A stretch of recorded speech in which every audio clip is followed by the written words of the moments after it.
मंदिर का क्या इशू है? दलित एंटर नहीं कर सकते क्या? जी सर। किसने किया है? कोई आइडेंटिफाई हुआ? मान जी के आश्रम के लड़के हैं सर। कौन है मोहन जी? सर महन जी हैं। ऊंची जात के हैं? ब्राह्मण है सर। और ये जो लड़के हैं ये किस जाति के हैं? ये शेड्यूल कास्ट है सर। ब्रह्मदत्त की क्या जाति है? ठाकुर है सर। अरे ठाकुर क्या होते हैं? मतलब ब्राह्मण क्षत्रिय वैश्य क्या होते हैं? क्षत्रिय होते हैं सर। और तुम क्या हो? हम जाट हैं। पहले नॉर्मल थे, अब ओबीसी हैं। ओबीसी हो गया तुम्हारा? फिर आंदोलन क्या कर रहे हो? हम थोड़े आंदोलन कर रहे हैं, वो तो हरियाणा वाला कर रहे हैं ना सर। हरियाणा के जाट अभी भी नॉर्मल हैं सर। जाटव जी आप दलित है ना? जी सर। मतलब इन लड़कों की और आपकी सेम जाति है? नहीं सर, मैं चमार हूँ, ये पासी हैं। हम लोग इनसे काफी ऊपर आते हैं सर, SC/ST में। हमारे इनसे कोई लेना देना, इनका छुआ तुम खाते भी नहीं है सर। जैसे मैं आपका छुआ नहीं खा सकता। जी सर। ठीक है। ठीक। तुम क्या हो? मैं कास्ट हूँ सर। कास्ट क्या होता है? सर हम डिफरेंट होते हैं, हम लोग इन 4 वर्णों में नहीं आते। मैं क्या हूँ? आप ब्राह्मण है सर। मतलब मैं और मोहन जी सेम? अरे नहीं सर, वो कान्य कुछ ब्राह्मण है, वो सबसे टॉप वाले होते हैं। अब सर पर ही। What the fuck is going on here? नमस्कार दोस्तों, ये जो आपने वीडियो देखा ना, ये हमारे देश की सच्चाई है और यही नी UGC का रूल है जो हमें डिवाइड करता है, एक समान नहीं देखता है।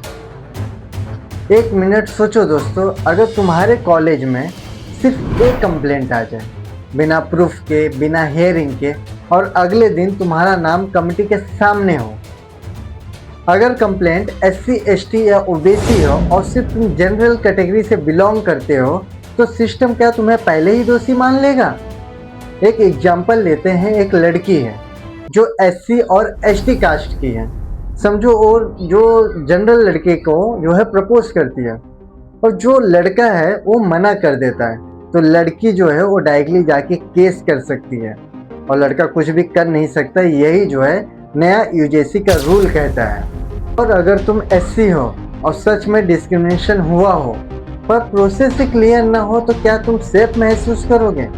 फेक कंप्लेंट हो, पर्सनल दुश्मनी हो और पेनल्टी का कोई रूल ना हो, तो कौन बचेगा?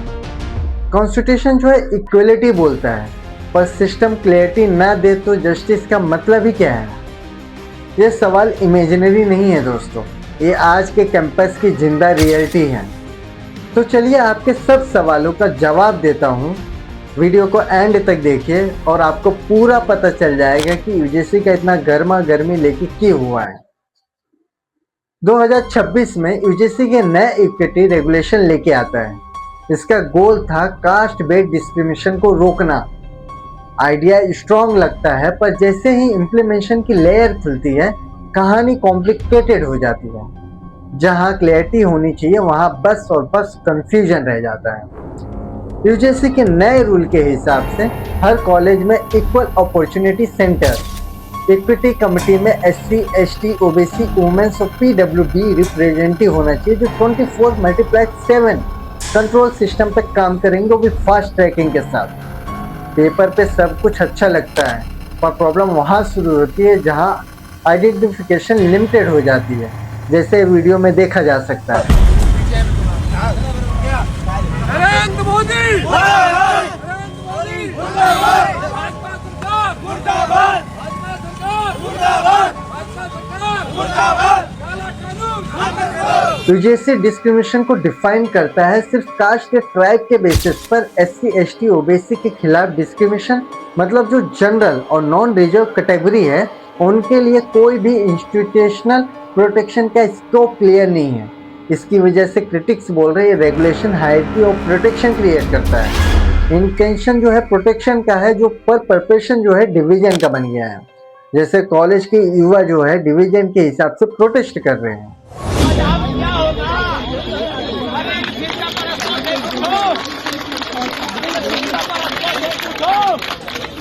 अब जो कॉन्स्टिट्यूशन बोलता है, आर्टिकल 14 कहता है कि सबको इक्वल प्रोटेक्शन है और आर्टिकल 15 कहता है कि कास्ट के बेसिस पर डिस्क्रिप्शन मना है।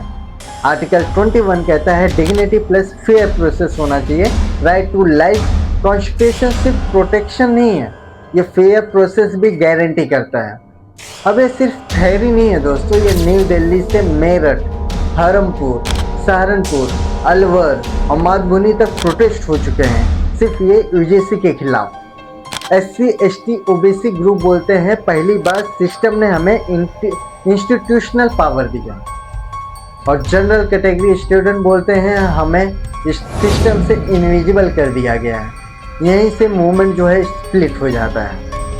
बरेली उत्तर प्रदेश में अग्नोत्री जो हैं, अलंकार अग्नोत्री जो PCS ऑफिसर हैं, सिटी मजिस्ट्रेट हैं, वो जो है रिजाइन दे देते हैं सिर्फ यूजीसी के रूल की वजह से। उनके हिसाब से ये एक ब्लैक लॉ है जो एक जनरल कैटेगरी के लिए पूरा अनफेयर है। इससे क्या कास्ट टेंशन बढ़ेगा, सिर्फ ये उनकी सोच है। लेकिन जब एक सर्विंग ऑफिसर सिस्टम के अंदर से बोलता है तो ये वार्निंग जैसे लगती है। अब अभी देखते हैं वो जो सर है वो क्या बोलते हैं, वीडियो में आप देख सकते हैं। जिस तरीके से जो चोटी पकड़ के, जो ब्राह्मण समाज का जो चोटी और शिखा एक सांस्कृतिक नोएडा और बलमपुर में पॉलिटिकल लीडर्स ने पार्टी छोड़ दी और रांची में कैंपस में प्रोटेस्ट हो रहे हैं।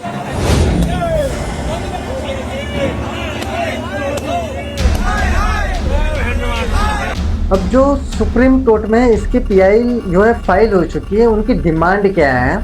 कास्ट न्यूट्रल डेफिनेशन होना चाहिए, फेयर हियरिंग गारंटी होनी चाहिए, फॉल्स कंप्लेंट पर पेनल्टी होनी चाहिए।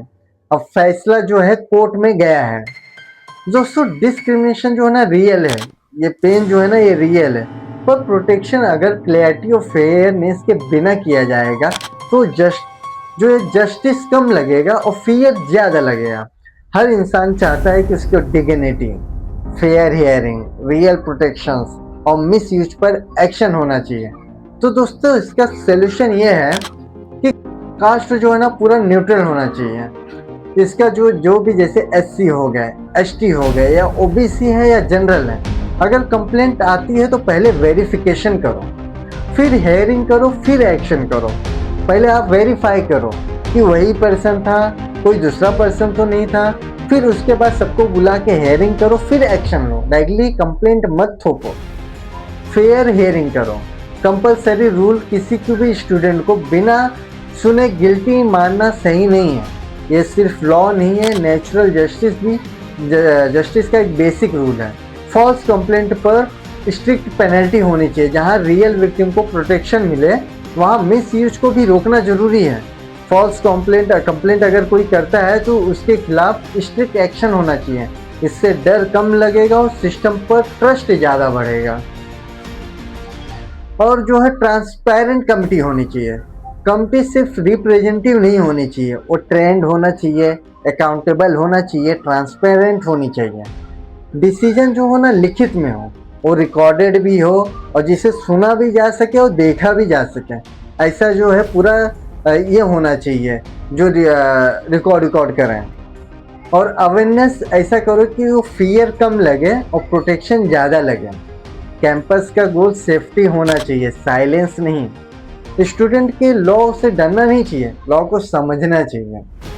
दोस्तों जस्टिस तब काम करता है जब प्रोटेक्शन और प्रोसेस दोनों बैलेंस में हो, वरना लॉ कम लगता है और प्रॉब्लम ज़्यादा लगता है। इसके लिए मैं नरेंद्र मोदी सर से रिक्वेस्ट करता हूँ कि जो यूजीसी का रूल है उसमें चेंजेस किया जाए और यही इसका सल्यूशन है।